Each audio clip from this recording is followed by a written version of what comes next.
Good evening, everybody. What's up? Hello. It is Gina Ifoe, the one and only African superstar, back at it again. I'm here for my regularly scheduled live stream. For those of you guys that are new to the channel, you're most welcome. If you're not subscribed, please do so that you don't miss these type of, thought-provoking conversations. Big shout out to the African Superstar family. First of all, the customers of the africansuperstar.com. Big shout outs to those of you shopping with me and have been shopping with me for over 3 years now. We have been in business providing all kind of apparel needs, swimwear, all of these type of things. And never had a complaint. So I'm very happy to say that. Big shout outs to all the members only, those that are designated by the circle next to their name. They support our platform on a monthly basis. If you are interested in getting behind the scenes content and contributing to our platform on a monthly basis, hit the join button next to subscribe, and the link is also in the box below to join our members only. Last but not least, big shout outs to those lovers of the African Superstar Music Project. Hello. For those of you guys that may or may not know, I have recently dropped an EP on New Year's Day, so it's just a few months old, called For Every Action, There Is a Reaction. Please stay tuned for a brief message from our sponsors. Ladies and gentlemen, the one and only African Superstar proudly presents the release of her first EP entitled For Every Action, There Is a Reaction, as well as this music video, which is available here on YouTube for the title track. The track is also available for streaming on all download platforms, and the EP is exclusively available for purchase at bandcamp.com. Please support independent artists, and please support your African Superstar. Until we meet again.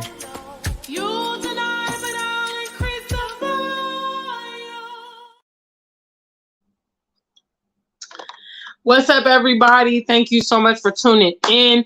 We already have a few of you here. Big shout outs to Wendy. She's the first there. Hi, sweetie. Good to see you. Please make sure you guys like the stream and be a part of the conversation. Today, I had the pleasure of going on a play date with several of my nieces here in Ghana. They are between the ages of 4 and 5, and I had a lovely time. This conversation actually came up, and I wanted to bring it to the channel because it was very profound. One of the mothers, her name is Rachel. She is a Ghanaian that was living abroad and had moved back to Ghana. And she's been living here over 10 years. And she said that the statement, while we are partying, they are setting up businesses. And it was really interesting to hear her perspective as someone who, has been here before the boom. So, 10 years ago, that would be 2013. Is when she returned back to Ghana. And she said that, she said so much. So I kind of want to go over this topic today because I really believe that, unfortunately, our people are not thinking strategically when they think about the continent. They are not operating strategically. Sometimes maybe our scope is just so small that, it's kind of like so on and so forth. So one of the things that she said was that it's becoming frustrating for her to shop where she knows the money is going to Ghanaians. The reality is a lot of the big companies here are owned and operated by foreigners. You have Lebanese here, you have Chinese here, you have, all sorts of foreigners kind of setting up. And when they come with that intention of creating these businesses. And we can't really fault the Ghanaians for patronizing these businesses a lot of times because there are no alternatives. Some of the big foreign brand names here, whatever, you have Melcom, which I understand is owned and operated by the Indian community. You have, lots of Lebanese businesses everywhere from Marwako to, they own operate a lot of businesses from what I understand. I know they also operate a popular, nice spot called Coco Vanilla at East Legon. And it's kind of like the diaspora can look at the continent, critique what's going on the continent, But until we're ready to compete, you know, this is going to happen. I think for the most part, our people are groomed to be consumers. I know that for a fact. Whereas, you know, generational entrepreneurship is a big part of these other communities. And we see that when they move to new locations, they immediately, that's like fundamental for them. You know, they start businesses, they start grocery shops, they start schools, they start whatever they need to accommodate their own community. They do that. I think that's something that the diaspora should be thinking about. You know, they get into the commodities. A lot of these foreigners, they are operating grocery shops, electronics, you know, fast food, and they focus on convenience. You know, they alleviate certain problems. One of the problems that is here in Ghana, for instance, is if you do want to patronize local people, you may have to go to several different places to get the goods you need. Okay.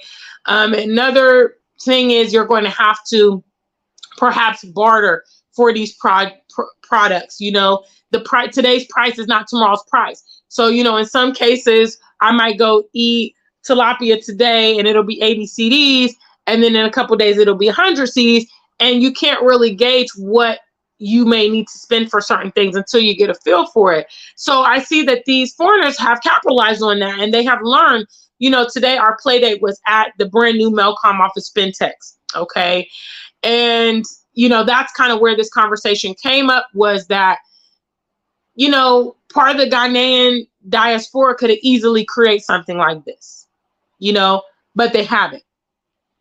The American diaspora could easily create something like this, but they haven't. The British diaspora, you know, huge. So many Ghanaians living in England and all across Europe.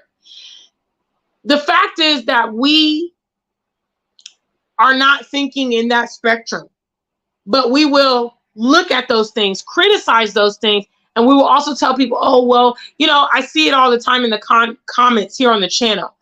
People will say, well, you know, Ghana shouldn't sell to the, you know, sell to these people, and why should they do this and why should they do that? Number one, they're coming with the enterprise, okay? They may be coming with the infrastructure. They're coming with the capital, okay? And they're providing resources and they're providing employment. So in many cases, why would a community reject that? Why would a government reject that when there's no alternative? You know, in some of these places around Accra, there are, you know, again, the foreign-owned shops, a lot of the ones that I know, the big ones, the supermarkets. You have ShopRite, that is operated by South Africa. ShopRite and Game. I understand that Game has moved out of Accra Mall. I don't know if they're completely out of Ghana. You have the Palace Mall, which I'm not sure who operates it. It may be the Lebanese. You have China Mall, okay, which is clearly the Chinese. Now you have Melcom, which is the Indians. Where's the diasporian mall? You know, I know, for instance, that ANC Mall, which is in the East Legon area, and was actually the first mall in Accra, is owned and operated by a Ghanaian man, a family.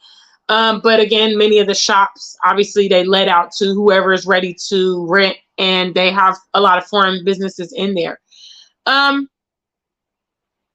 We are looking at the continent in a very shallow way, in my opinion.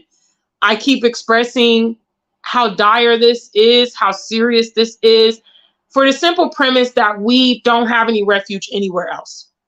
And I firmly believe that Ghanaians should have the law of the land in their home country.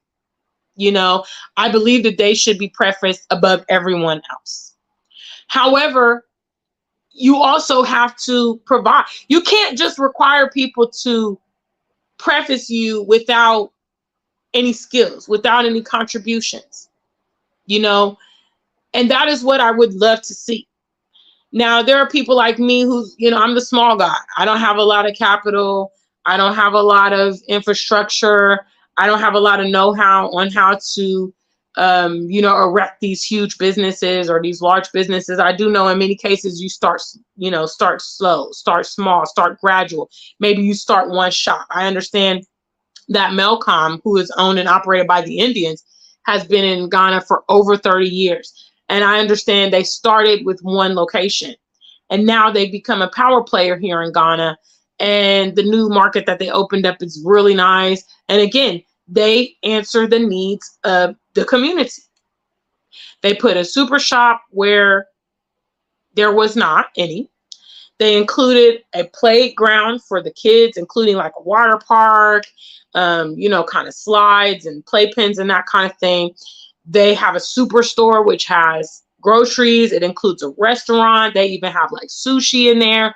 They have all types of spices. They have electronics, so it's kind of like this one-stop shop. On Spintex Road, where the traffic is crazy, one-stop shopping is going to be an asset, because people can say, oh, I can go to the Melcom, the kids can play on the playground while I go do my shopping. I also need to, look for a new washer and dryer, and I can pick up my groceries, and I'm a little hungry, so I can get something to eat. Bam, bam, bam, bam, bam. Melcom is going to get all that business. In some cases, again, Ghanaian owned and operated, Ghanaian made and manufactured goods. A lot of us want to patronize businesses, obviously. I try to consciously patronize businesses that I know are Ghanaian owned and operated, or diasporan owned and operated. But again, you got to go search sometimes. There's no directory. I know my uncle in America runs this company called Who's Who. Some of you guys may have heard Who's Who of Black America, and it's kind of a directory of all these professionals and Black businesses and what they're doing, and it was coming out every year. I don't know how he's operating it currently, but he started it from Atlanta, and it kind of just grew, and it went all around the US, and they were having directories everywhere. These kind of things are necessary, but I can't stress how important it is that we understand how this is. You see, I often say on this channel, we can live with it. Okay. We don't have those inhibitions. I'm starting to believe that our lack of biases is innate, because our people are welcoming to everyone. That's one of the lovely things about being on the continent. However, respect is not requested. Respect is not, simply just asked for. Respect has to be established, which means parameters have to be set, no matter how uncomfortable that is. And again, when you see positions where these people have gotten a foothold, where they have gotten a significant presence or significant power, that's when the discrimination and segregation and violence and racism and abuse and all that stuff, that's when it starts. As soon as they get into a position of power where they know, hey, I can now delegate my wishes and wills, that's exactly what they do. And so if we don't want that to happen, there's a very strategic way that we can prevent that. Now, I know, for instance, a friend of mine, Cecilia, she's part of the Ghanaian diaspora from Germany. She came back from Germany and she set up a grocery shop called Konzoom. Okay, Konzoom. Okay, and it is basically like a concierge grocery shop. Okay, you can shop online and have it delivered all through Central Accra. I've actually utilized the service a couple times. Very convenient. They have a lot of the local brands, a lot of good pricing, and that's the kind of stuff I'm talking about. Coming back to Ghana with infrastructure, coming with a game plan. If you are out there and okay, I'm going to take 5 years. My game plan is to come and, there's lots of needs here. There's no skating rink. There's no rock climbing. There's no, there is one bowling alley that I know. Family fun centers would be big business here. There's a lot of kids, a lot of youth, pools, park and recreation. There's plenty of event centers because, there's a lot of weddings and all this kind of stuff. Obviously, grocery shops, especially in places that are developing. You know what I mean? You can have that, the law of the land. Also schools, you know, diasporans, setting up schools is absolutely imperative. If we want to have a significant impact on the youth, it is just so critical. Most of you guys that are moving back, you would consider yourself conscious. You would consider yourself woke or Pan-African or pro-Black. Unfortunately, you're not going to see that reflected in the curriculums here on the continent. The children here are being educated very similarly as they're being educated in America and the UK, which means that even though they're here in Africa, they don't have that kind of B1 mentality. Diasporans got to create it. We're the ones that have that mentality. We're the ones that can create a comprehensive curriculum.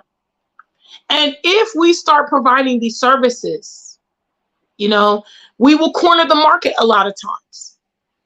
We can then have the conversation to say, you know what, look, buy Black, support Black. You know what I'm saying? I have the same services, if not better, at my facilities, at my school, at my business, at my, you know, my family fun center or whatever. You know, I learned early in the game of entrepreneurship, you have to solve a problem. You know, that's how you do entrepreneurship. You find a problem, whatever it is, okay? And you start creating a product or service around that and being able to communicate to the people, hey, if you have a problem, like for instance, some of you guys are traveling to Ghana or interested in Ghana. You have, you know, complex questions about Ghana. My solution to that is I offer consultations. You know, you're going to essentially pay me to do the research and get the answers that you need. You know, and that's a problem. That's a solution. You know, bad music out there with terrible lyrics. I'm a musician now who takes time and makes lovely lyrics in her music. A lack of communication between the diaspora and the continent about what's happening on either side of the sea. What do I come here and do every other day? You see, finding the problem and alleviating the problem. I believe that our people would patronize us if those services were there. You know, if we became a cornerstone, you know, why is there not a Ghana market where you can go find kente and ankara, where you can get, you know, the local foods, or there's restaurants in there that sell fufu and sell, you know, banku and jollof rice? Why is there not a conglomerate of that here?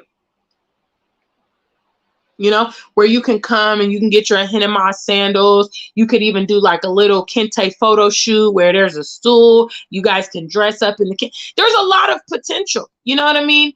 And I think in some cases, the individual, many of us as individuals cannot, you know, obviously compete with these conglomerates.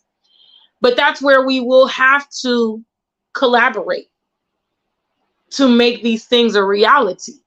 You know, I'm more than happy to make my flagship store, you know, for the African Superstar brand at Ghana Mall. You know what I mean?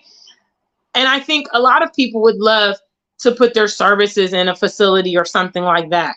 But if it doesn't exist, it doesn't exist. And we can be emotional. Our people are emotional to a fault. We need to learn how to convey that emotion into practical application. Okay. If you're frustrated, shout outs to the African Superstar family. I'm getting ready to do shout outs. Please make sure you like the stream and feel free to support the stream. First trivia question. If you're frustrated by the racial dichotomy in this world, okay, you're tired of being subject to racism, you're tired of being mistreated or, you know, minimalized, you're tired of worrying about violence or police brutality or discrimination, you think it's unfair, you think it's wrong, let me see a number one. Because if you're tired of all of those things, as I just mentioned, okay, then you have to channel that frustration into something besides conversation and frustration in general. Okay, if you are concerned, if you're a diasporan, you're concerned about local Ghanaians being mistreated, you know, you're concerned about the youth not having a lot of employment opportunities, or, you know, you're concerned about maybe the quality of the products that Ghanaians are receiving. You know, we know that a lot of these foreigners, they're not necessarily, moral people. They're not necessarily upright people. How do we know that the products that they're selling our people, or the food that they're selling our people, is not tainted, is not, affected some kind of way, or we're going to have repercussions? These are the problems that we have to look at and solve if we want to alleviate these other people opportunity. Very, very simple. And so I would say, if you're a frustrated person, if you are someone who, is angry, about the way things are and the way things have been, then I just want to advise you to channel that into some kind of tangible activity. Some of you seniors, you sitting on the money now, huh? You got large savings, and things like that. Perhaps creating some of these things in Africa would be worth it. Some of you may not really trust your kids or your grandkids. You think, I don't really want to will them my life savings. I don't really want to establish a park here in Ghana. I, for instance, love parks and recs. And it would be nice if people set up parks, or these kind of things. The problems that we see around the continent, why don't we as the diaspora begin to address them? And I want to say, because we were not raised in this fashion, we were raised to be consumers. Okay. Black people in the West have been termed the consummate consumer, which means we're always going to spend. We always going to buy. We always going to shop, no matter what's happening. That's what they've coined us. That's who they want us to be. Okay, while they stack their money and while they create generational wealth and while they create industries, we're the ones fueling them, and they capitalize and we stay stationary, and we don't have those things for our youth and our communities to pass forward. Okay, once you realize, oh my goodness, I am a consumer. You know what I mean? I have been a consumer. I am still a consumer. You will have to reprogram your mind. Okay, if you're not someone who has studied business or finance or, trades or entrepreneurship, and you're starting to get something going and you don't really know all the moving parts, you're going to have to teach yourself something. It's uncomfortable. A lot of us are adults, and it's like we're learning things at this age that are really challenging to us. And then we think back in the past and we think, oh my goodness, I wasted so much time. I could have been established. I could have been this. I could have been that. You are basically who you were by design. Okay. That's what they started grooming us as children to do.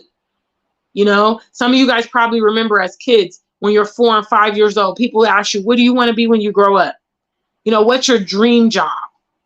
Okay, they were already putting you into these parameters of you gonna work for us. Okay, first thing you're gonna do is go to these universities and get that student loan debt.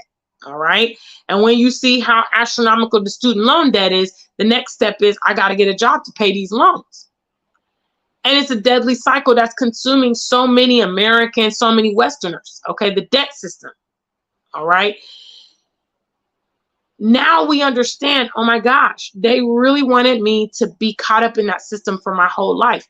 Now we're changing paths. It requires us having to get the know-how to do what we need to do. Not being discouraged by the fact that the situation looks massive. It is massive. Understanding that we were deliberately miseducated and rendered ignorant to so many things. And just imagine the marketing while they were discouraging us from coming to Africa and portraying it very negatively. Now all of a sudden, and telling us to go to Africa. Hello. They've been telling us to go to Africa if we don't like this and that. Now we come to Africa, and who's in tow with us? They are in tow with us. We need to get our foothold here. Real talk. And while we're partying, many people are coming to Ghana. It's like the hot spot. It's the trendy spot. It's the destination spot. These other people are strategically positioning themselves for generational wealth. Okay, they're going to soon be the ones, you know, in many cases they are providing the night spots, providing the liquor, providing the shisha. They're getting rich off of our entertainment as usual. So that's tonight's conversation, guys. While we party, they are setting up business. So let me go ahead and start with the shout outs. Big shout outs to you guys. Please make sure you hit the lights if you are in the building. Make your presence be known. Wendy is in the building with us today. What's up, Paula? I see you there. Brown Coat Blue.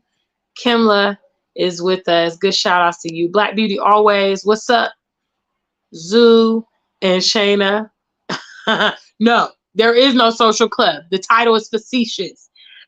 But you can open up one, Zoo and Shayna. You can open up the super social club. What's up, Alexis? How are you doing? What's up, Willie Ted? Big shout outs. Make sure you guys hit the like. Brown Coat Blue answered my trivia question. Jessica answered the trivia question is if you're tired of the way things are, if you're frustrated, if you're angry, if you feel like, you know, some of your life has been taken, it's been stifled from you, then we've got to graduate away from that emotion and constantly feeling that emotion. Some of you guys have gone to these slave castles and all this stuff at Caicos, okay? You experience that anger. What do you do with it? What do you do with it? Besides just internalize it, besides cry, besides talk about it, tell your friends, you know, posting paragraphs online, that's not going to, it translates into nothing. And our people have been extremely emotional for these past generations when we can take strategic action to not only, you know, alleviate that feeling, but prevent the destabilization of our people in the future. Because guys, I keep telling y'all, I keep saying it over and over and over again. I know y'all don't like listening to me. I know y'all don't listen to me. But I keep telling you that if we do not preserve our position on this continent, and people think it's a game. People think it's a game like, no, Gina, Ghana's for Ghanaians, Africa's for Africa. They're never going to take over. They can never take over. I give y'all the example of South Africa. You know, those white people that live in South Africa really feel like they are South Africans. They feel like the land belongs to them. They feel like, oh yeah, they're now staking a claim. That's how they are. You know, nothing different from South Africa to Kenya or Ghana if we don't take care. You know, they haven't been making their presence be known here extensively, but they are now.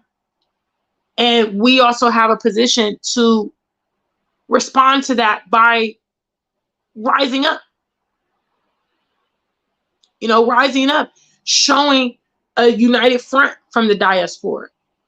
You know, and I mean, the Ghanaian diaspora, especially, should be vying for their position here on this in their country. Yes. All of you African migrants that are out there.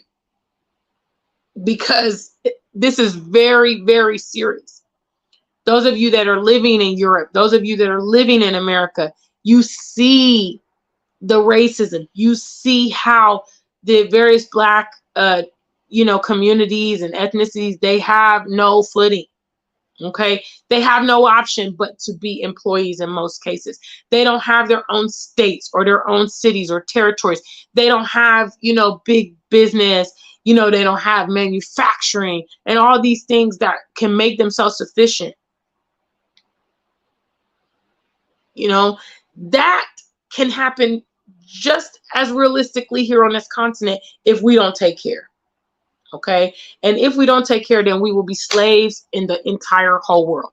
You know, the freedom that we talk about coming to the continent, the Black majority that we talk about, the opportunities that we talk about, you know, the safety that we talk about, all of that is on the line. All of that is on the line because y'all living out there in their countries, you know, Okay, they are occupiers. They like to dominate. They like to control. They will push you out. They will eliminate you. They will kill you, and they will feel that they're justified in doing it for the greater good. You know, I've never in my life heard a white person talk about the atrocities of their history and how it's ridiculous and how it needs to be rectified. I've also never seen them putting pressure on their peers to rectify it. You know, what the Europeans did to the Native Americans, that is genocide. Okay? What the Europeans did to the continent, genocide. But my dear, like I said, those South Africans, those white people down in South Africa, they feel like, yeah, they're justified. They know good and damn well they do not originate from South Africa. And just because they want to live there and they've been there for a couple of generations, they feel like now they're South Africans. We can't pull that stuff in their countries. We're always immigrants. We're always Africans. There's always a prefix in front of our nationality in these foreign lands. But they can come in our countries and just claim the land for themselves and then claim ownership and then claim nationality. Big shout outs to the family. What's up? What's up? What's up? Marie says, although I'm not there, I worry about them being pushed out of their neighborhoods for foreigners, including us. We all know how that feels. We don't like it. Absolutely. So the answer to that is that diasporians that are interested in, properties, affordable housing. You want to make a ton of money here? Start providing affordable housing to the local Ghanaians. Because I can tell you right now, these developers that are here currently, their focus is luxury. Their focus is the expats. Their focus is, accommodating those folks. They don't give a damn about the local people. I've heard that there's already some communities here in Ghana that they are, running the prices up and kind of excluding people already. While we party, while we bicker, while we go around and around with erroneous things, these people are positioning themselves well. That's just a fact. Huh? Some of you people will say, oh, if I was on the plantation, I would have been one of them runaways. And I know you wouldn't be. I know you wouldn't be, because the runaway fled the plantation into the unknown without understanding how they was going to facilitate the whole movement to freedom. Understanding some of the potential dangers, such as death, such as dogs, such as being beaten. Now, a lot of you guys are being made aware of options for freedom, and you ain't taking it. That's how I know that you wouldn't. Oh, I would have just killed the massa. I would have been a runaway. No, you wouldn't. You would have been one of them on the plantation who either ratted on the runaways or just said, well, I don't want to get in trouble. I don't want to, it's kind of risky. I don't want to. Freedom has a cost associated. Freedom requires a fight sometimes. It requires you overcoming friction because nobody wants you to be free. They want you to be indebted. They want you to be the consumer. They want you to be the slave. It has to be you advocating and say, no, that's not for me. I'm not going to accept that in my life. Those of us that are from the diaspora, we know exactly what is on the table here. Okay? These folks getting majority control, even if they're not majority in the country, majority of control. Okay? Infiltrating the governments, which they have a lot. Okay? Taking over economically. Okay, creating the businesses, creating the employment, occupying, buying land, you know, this is their methodology. This is what they do. Okay, being worried about it and not taking action is not going to serve us well. Okay, being worried about it and taking action can serve us well. Big shout out to the African Superstar family. What's up, Eliab? I see you there. KB and Gore represented from Jamaica.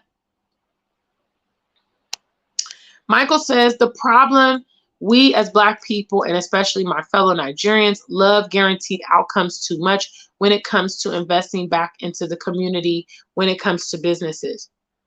Well, I would say, everybody likes a return on investment, but I think that this is a lot more symbolic and a lot more psychological, because literally, like I said, if we can't, some of the folks, especially African migrants, they have in the back of their mind that they always have home. They know, okay, at the end of the day, maybe I'm going to retire, or if I get fed up in these situations, or if things don't work out, I can always just go home at the end of the day. This is what's potentially on the line, is not having that option. You then face a situation like what a Black American, someone born and raised there, sometimes how they feel, or a Black British person, because they're like, okay, I'm born here, but I don't really have a place here. I don't really have a stake here. I'm mistreated here. And they're always reminding me that I belong elsewhere. And we've got to break some of that detrimental mentality of, we just want to enjoy what is already prepared and what's already ready-made. We've got to understand the process of, I may suffer to create this business or whatever, but at the end of the day, yes, of course, you need that paycheck every week or every month or whatever. You don't really necessarily want to get into the struggle life sometimes of starting a business and expenses and profit and all that. But at the end of the day, you got to know my freedom is on the line. Generational wealth is on the line. Our people are being immature. Okay? Because an adult knows these things happen. An adult understands these things. Only a child doesn't want to do something because, mommy, it hurts. Mommy, I don't want to do that. I don't want to eat that. I don't want to eat those vegetables. I don't want to do, only a child only wants pleasure and thinks life should be easy all the time. An adult should have the rationale to know there's good and bad in every situation. Things worth having have a cause, are challenging, are difficult at times, and go with that anyway. You think, I don't know, that coming to the continent is going to have challenges? You would be a fool if you thought that. If you thought your coming is a utopia, you didn't think about cultural differences, you didn't think about various challenges and all these kind of things. It's immaturity. And our people should have an attitude of maturity when we think about the continent. And also, we should have a sense of maturity, understanding that every single action we take is not going to immediately benefit us. It may not. Some things we may not see manifest in our lifetime. Malcolm X has phenomenal teachings for our people. So does Marcus Garvey. Many of us Pan-Africans and pro-Blacks, we reference them, we quote them, etc., etc. Neither one of them got to see this mass migration, year of return, the diaspora coming to the continent, etc., etc. But they still taught the message anyway. They still put their neck on the line. Some of them died trying to perpetuate this message. And that's maturity. Maturity is, I'm going to do what's right despite the outcome, despite some of the consequences. You know what I mean? I know if I sit back and shut up and be a house nigga, I live a much more cushy life. I make more money. I wouldn't have some of the problems I have. Dating would be easier. You know, if I just Uncle Tom'd it out, if I just Oreo'd it out, because I stand on the principles, because I'm unapologetic, because I'm black and true. I suffer in many ways because I won't conform, because I won't sell out. Huh? You know, some of you guys know some of the dudes I've been with, they fine as hell. Okay, if I was willing to just compromise on this and that, I could do it. My principles alienate me in many ways. And that's a consequence of this walk. But I'm going to do it anyway. So all I can ask from you guys is a bit of maturity. Counting up the cost, paying the price anyway. We all got to die anyway, right? Hello. We might as well stand for something.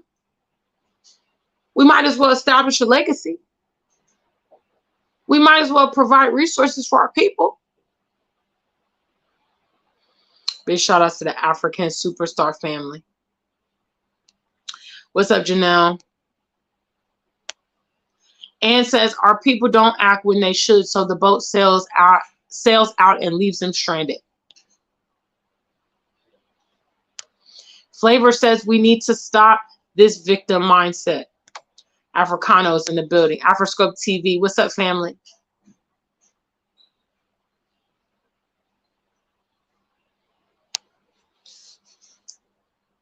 That's right. Marie says they're very proud of their destruction. They are completely unapologetic of the destruction around the world that they have caused. They have no remorse. What's up, family? Ann says they've done it in Jamaica. Same in Jamaica. Cost of housing is such that an ordinary Jamaican can only look on.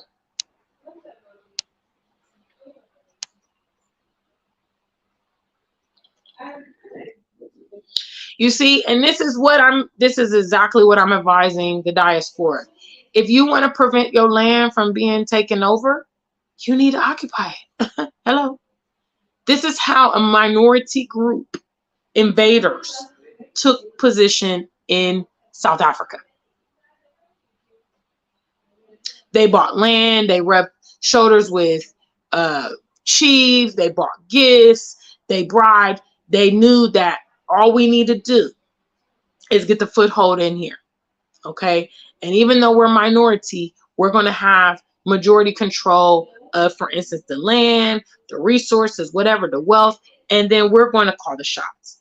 And South Africans, even, you know, these white people in South Africa, they even go to the extent of having exclusive parts of South Africa. They don't want people to go to some of their beaches or their pools. They won't let the locals. That's what they're like. And we have so many historical contexts to know what is on the line right now. And so if you are someone who cares about the continent, you've got to get beyond the emotional discussions and do something about it. Find a way to do something about it. Okay? Don't talk about Ghana shouldn't do this and Ghana shouldn't do that. You've never been to the continent. You don't own land. You don't have any businesses. You're not trying to educate our people. Your talking is falling on deaf ears. It's nothing. Please, I'm busy at the moment.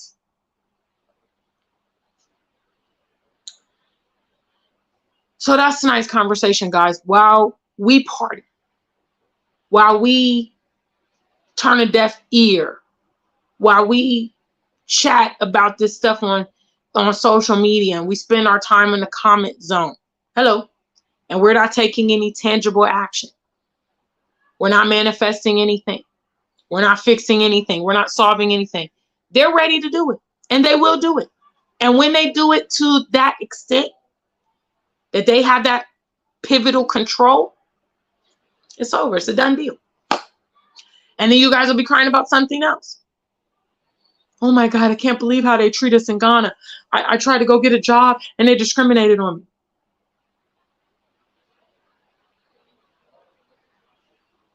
You know, it's feast or famine. It's feed yourself or be fed. You know, beg for food, beg for opportunities, beg to be treated right. Huh? Just like the Black Americans. Seems like always the victim, always crying, always, oh, you know, this is not fair. They don't treat us right. They don't do this right. Okay. The option is when someone doesn't treat you right, when somebody doesn't value you, do it for yourself. That's it. Do it for yourself. And even in those contexts, you want to do it for yourself in their countries and you think that it's going to flourish. No. Do it for yourself in your own country. Solve the problems of your own people. You know, utilize your expertise and all your education in that manner and see what happens. Big shout out to the family. Karen May is in the building. I see you there.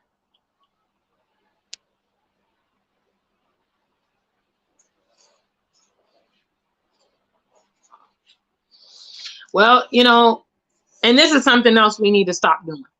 Okay. We need to stop talking about what Black people don't do and what they're not ready to do. Don't worry about what the next person is ready to do. What are you ready to do? Are you ready to make sacrifices that you may not see the end result? Are you ready? Are you ready to invest in tomorrow because it's the right thing to do? Huh? Are you? I can say I am. I've used my time, my money, my likeness, my voice to start investing in the future. You know, I don't have a lot of capital. I'm just a sole proprietor, but I do a lot. But what are you doing? What are you willing to do? Huh? That's the question. Sometimes it requires a person tuning out what these other people will do and won't do. You know, that's how I sleep at night. When I look at the situation on the continent, I sleep at night by knowing that I have invested myself as a whole into the potential solution. You know, I believe in occupying. I believe in being here on the continent. I believe in communicating with my people. I believe in providing services. You know, I believe in doing all those things, and that's precisely what I'm doing. I can't solve the problem alone. You know, I also believe in inspiring other people to come and join this journey with me, you know, because that's how it works. But we like to talk about, oh, well, we don't do this and we don't do. Well, don't worry about what they do and what they don't do. What do you do? It's time for self-analysis. What do you do? What do you do? What are you doing?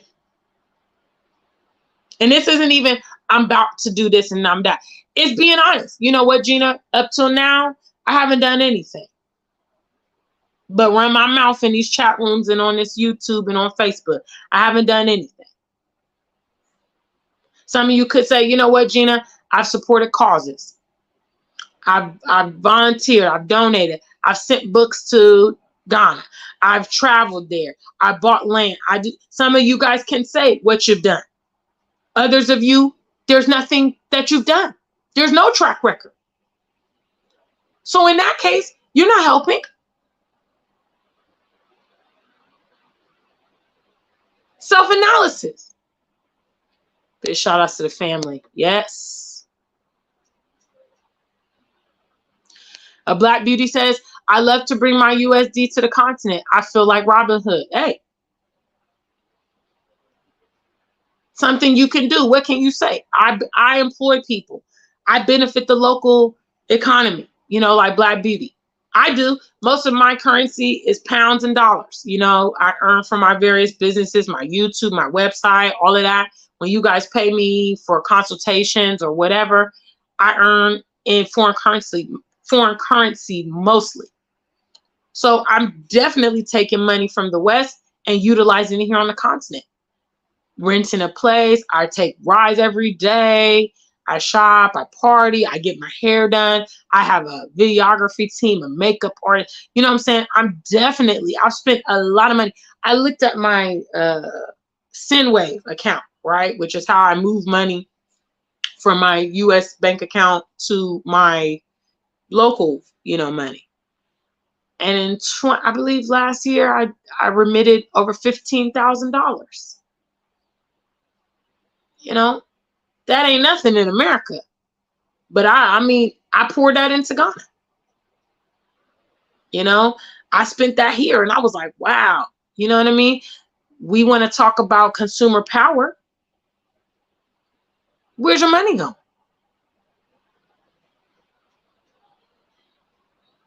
You know? Big shout outs to the family. What's up, Sherry? I see you there in the building.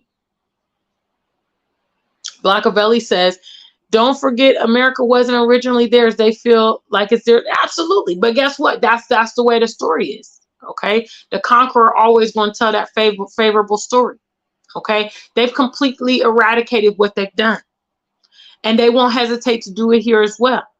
Okay. We've got to put up some type of opposition if we don't want it to happen, because they will take it over. That's their nature.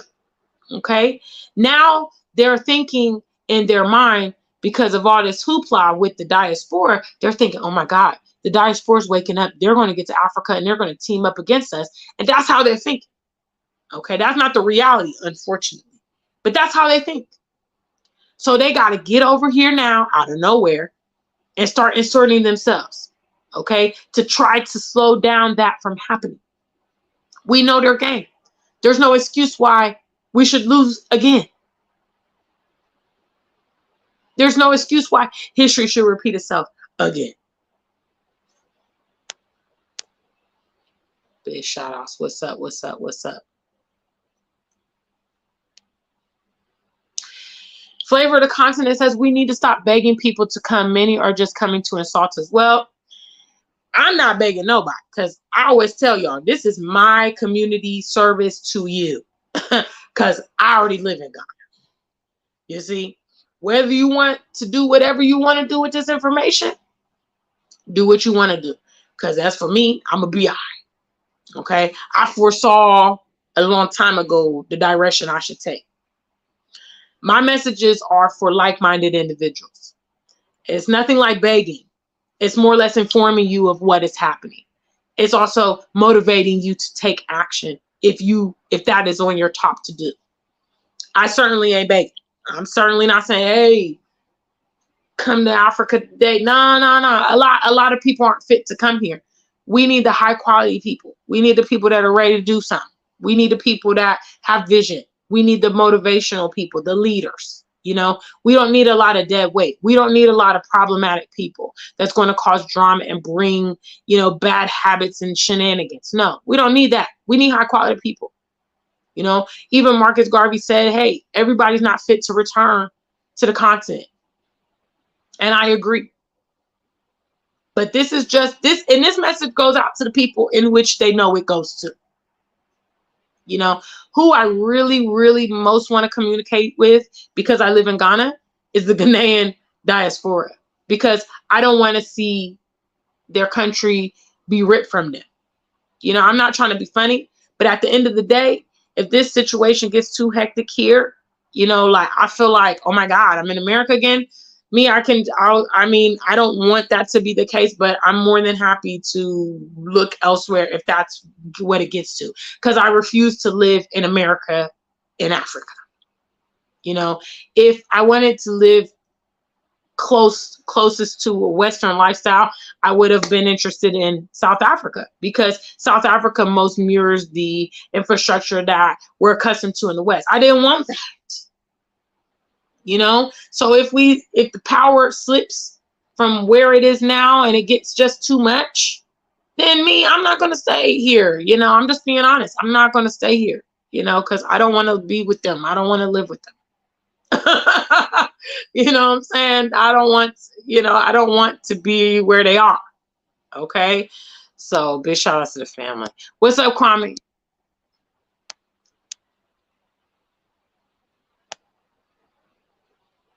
Facts. Marie says each outside dollar helps a local purchase land for self. We don't need a return, secure the land. Facts.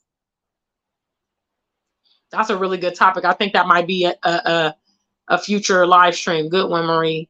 Big shout out to Lady Visionary. You just got in. I'm wrapping up. Today's topic is while we're partying, they are setting up business. These people are not here to joke on the continent. These people are not here to joke on the continent, guys. And for those of you, again, of whom my messages resonate with, the time is now. Okay? Getting beyond all the emotional, all the trauma, bonding, all of you guys have all these fancy titles and all that. Just getting past all of that and say, okay, you know what? Look, I don't want this stuff to continue. I don't want this stuff to happen in the future. And this is what I'm going to take. These are the steps I'm going to take to alleviate it. You know what I mean? I, for instance, if I ever have a family, I want my kids to grow up in an environment where they are not an anomaly. Thank you, Janelle, for supporting the stream. Our first super chat donor. We got over 60 of y'all, and Janelle's the first one at an hour in. Hello. Big shout outs to Janelle. Janelle always supports, though. Much love to Janelle. See? And that $10 that she just sent, that's going to get spent here on this continent. Yes, it is.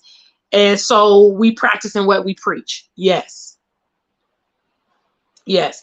That $10 ain't going to be spent in the UK or America. That's going to be spent right here in Ghana. Big shout outs to the family. Aphrodisiac Villas and Spas.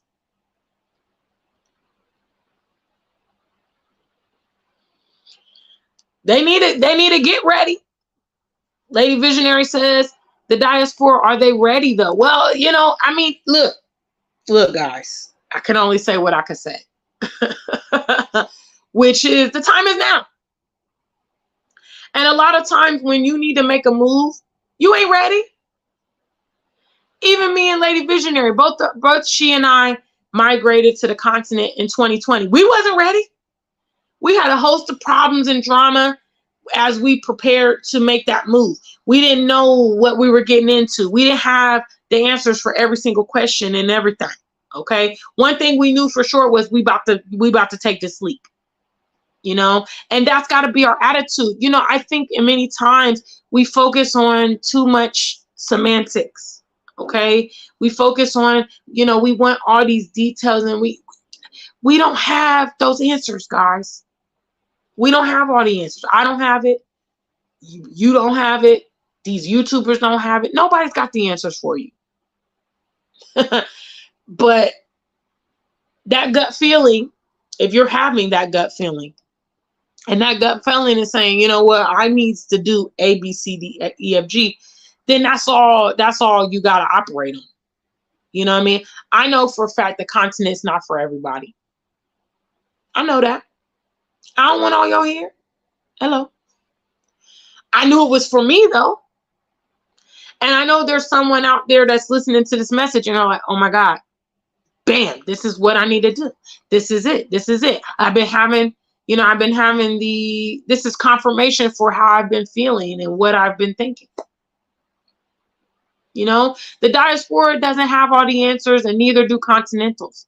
But I can tell you what, as you get here and as you get into motion, a lot of that information will start to come to you, or visions, or you'll be able to see and recognize where you fit into this grand scheme.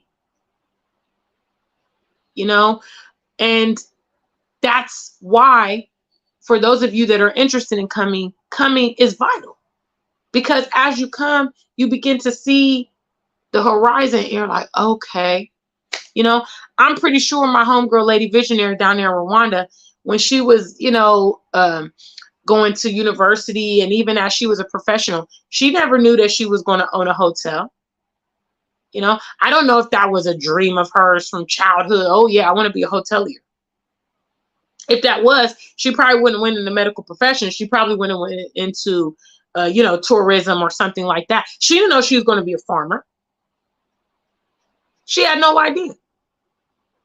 But as she began the journey to self and answer some of these questions and solving some of these problems, she found her. I never knew. Listen, my mom would tell you she always wanted me to go into broadcasting. I vehemently fought her on it. You know, since childhood, my mom has promoted me to go into broadcasting, news anchoring, and all this kind of stuff. She always said I had the juice for that. I never wanted this life. Okay. I never intended to be living in the international community. I never planned to be a musician, okay, or a motivational speaker. A lot of these things have just happened on the journey to self, but that can be paralleled with our presence on the continent. Naturally, we, big shots, wow, Aphrodisiac Villas and Spa, may his presence be known up in this mug. Thank you. Representing from Canada, big shout outs to the family, those of you guys showing tangible support. More money that will be spent here on this continent. Hello. Yes, foreign currency spent here on this continent. Okay, this is why they didn't want diasporans ever coming back. They didn't want us to, organize ourselves out there, or what we intended to do, and come and set up shop here on the continent, come create businesses, come integrate and become a mega superpower. They didn't never want us to do that, guys. And if some of y'all are stubborn, I know y'all, yeah, some of y'all is real stubborn. Hello, be defiant when you know what they wanted for your future. Be defiant. I'm totally defiant. I'm like, oh no, you are not going to write me off and make me be some kind of sorry statistic. No, you're not going to enslave me for my entire life and give me no future aspirations and have me live a mundane life while you guys are chopping it up and enjoying the West. No, I deserve more. I'm defiant that I will put my imprint on this content. I already have. You know what I mean? I already have. But I always have more plans, more things I'm trying to do, more music, more, impact, because I am defiant that they will destroy my life, that they will pin the story for me, and that I don't have no say in it. A lot of you guys are stubborn. A lot of you guys are defiant, but not for the right things. Big shout outs to the family. Zoo and Shayna says, you will never be 100% ready because you don't know the unknown. And Lady Visionary says, all the information we give to help us prepare and get ready. However, many get distracted while they set up business and make money out of the diaspora and beyond.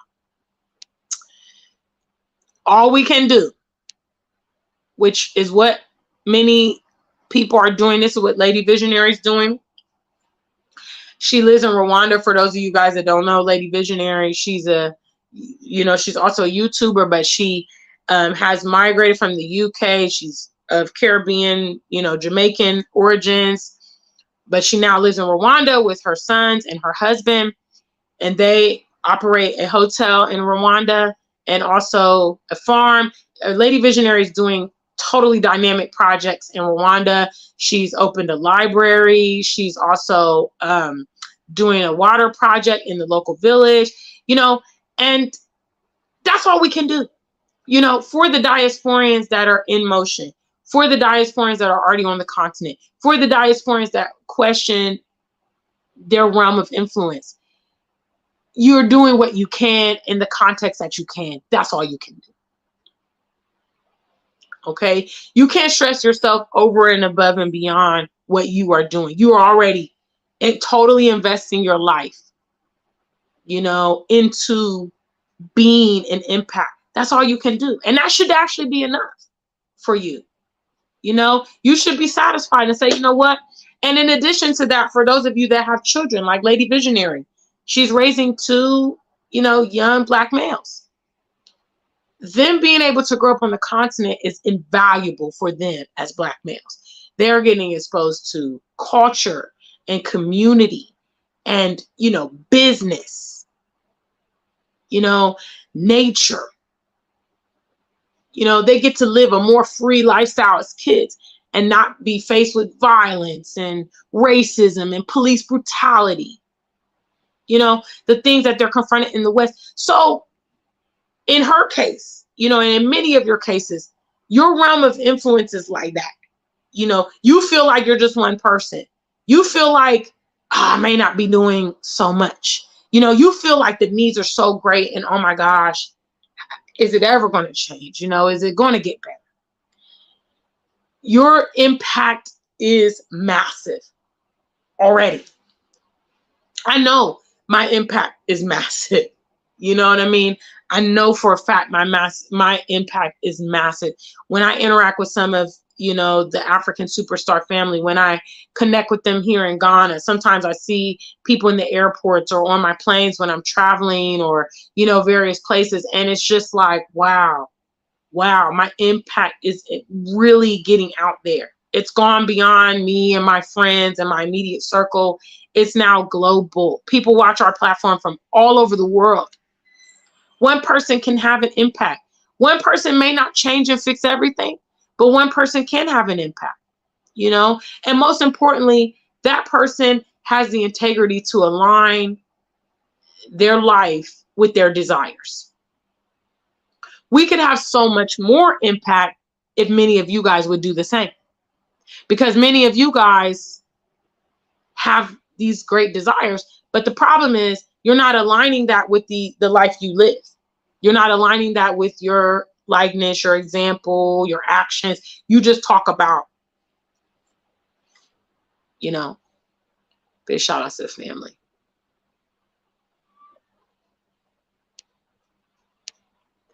Willie says, check out Alita Israel. This sister has embraced Ghana as her homeland, and she's doing incredibly well. Big shout out, Lady Visionary. You're doing a remarkable job in Rwanda. If you guys are going to Rwanda, go stay in Lady Visionary's hotel. Hello. Take that foreign currency, go pour it into a diasporan business. At minimum, that is what you can do. You know what I mean? Identify maybe some diasporan or some, African-owned businesses and spend your money there.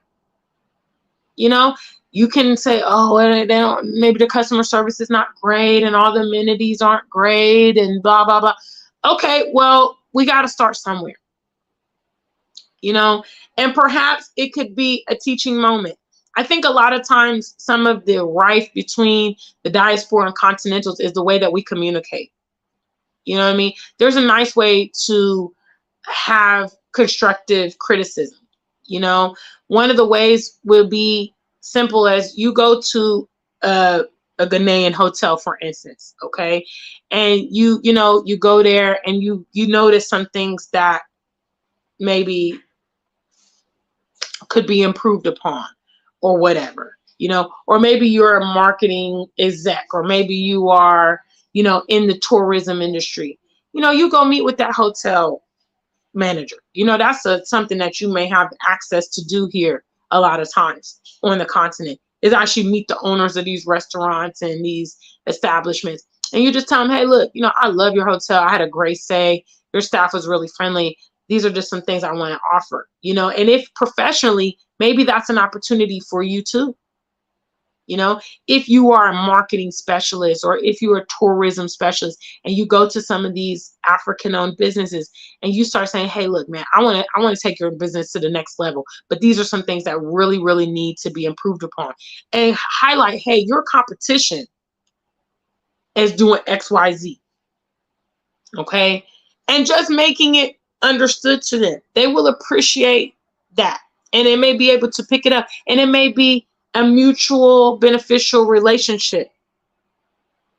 But at the bare minimum, if you're not in a position to be here, buy land, occupy, whatever, you can at least spend your money on the continent with diasporans, with Africans.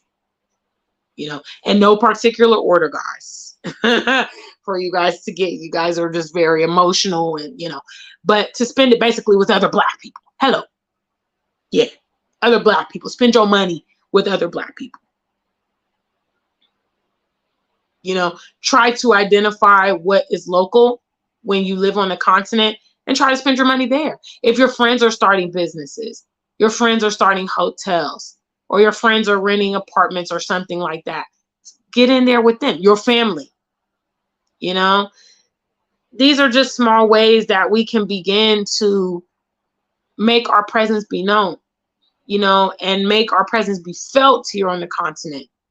Big shout outs. What's up? What's up? What's up? Aphrodisiac Villas and Spa says it's hard sometimes to concentrate in Ghana because of the enjoyment and the amazing nightlife. I understand that, but maturity. You know, I kick it like nobody's business. I've been kicking it in Ghana since I moved here. You know what I mean? However, when I decided to, like, for instance, do my music, I cut back on some of my chilling because I'm like, okay, I'm spending all this money. You know, at the time I moved to Ghana, my weekend started on Thursday. Okay. So Thursday, Friday, Saturday, I'll be chilling. Sunday was beach day. All right. A lot of you guys know this. I don't go to the beach nearly. I used to go to the beach. When I moved to Ghana, I went to the beach every Sunday for like 6 months straight. Okay. But when I segued into my music, I'm like, okay, Gina, you're spending all this money at the beach, drinks and parties. I scaled back my party into, like, you know, a normal 2-day weekend, I guess. You know what I'm saying? Friday, Saturday, an occasional Thursday, but not hard like I used to be. But, you know, you can use your daytime hours for working, you know, strategizing work or your projects or whatever. And when it goes sundown, chill and party. You know what I'm saying? But we've got to focus on the actual strategy of our presence here. If we want to preserve some of it for ourselves, we've got to be mature and say, okay, you know what I mean? I can party a little bit more once I get some things operational. I can party a little bit more when my project's further along. It doesn't make sense for you to be, you know, blowing money fast when you need money for your various projects or you're trying to do this and that. You know what I mean? I could have partied a lot harder last year if I wasn't focused on recording 10 tracks and shooting 5 music videos. You know, but I decided, hey, this is more important. You know, so big shout out to Aphrodisiac Village Spa with that moment of truth. What's up? Prince Ayoko is in the building. What's up? What's up? What's up? What's up?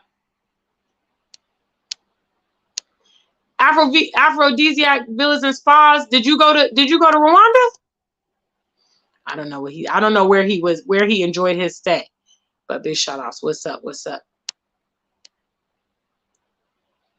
Lady Visionary says many diasporans are scared they will make you rich when actually you need their support to help you strive. Interesting. What's up? What's up? Sam Wright, what's up, family? Big shout outs. S&P. That is our mission statement: strategy, maturity, and patience. And I'm going to go ahead and wrap up with Mr. Kofi Boateng at the same. Okay, you enjoyed yourself in Ghana. Okay, all right. So I hope that this message was well received by the people that need to receive it. For the rest of you guys, that this message is not for you. I mean, I don't know why you keep watching my channel, I swear. But for the people that are watching this and whom this is applicable, do the necessary. That's all you need to do. Don't feel emotional. Don't feel no type of way. Just do what you need to do. It's going to come with the bumps. It's going to come with the difficulties. It's part of it. Okay? It's part of it. That's why we have this mission statement. Strategy, maturity, and patience. Okay? You counting up the cost before you get on that path. And when you get on that path, you like, you know what? I've already, with the information I have made this decision. With all the pertinent information that I have made this decision. I believe that this is the right path, and I'm going to follow this path. And maybe those difficulties I encounter, I am going to deal with those things. And I'm not going to let those things cause me to abandon my path. All right. So big shout outs, family. I appreciate you guys for stopping by. Until we meet again, stay black and true. If you ain't black, just stay true.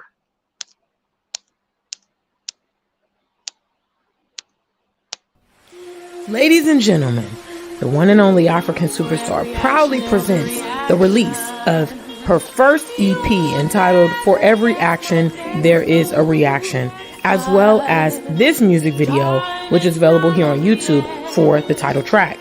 The track is also available for streaming on all download platforms, and the EP is exclusively available for purchase at bandcamp.com. Please support independent artists and please support your African superstar. Until we meet again.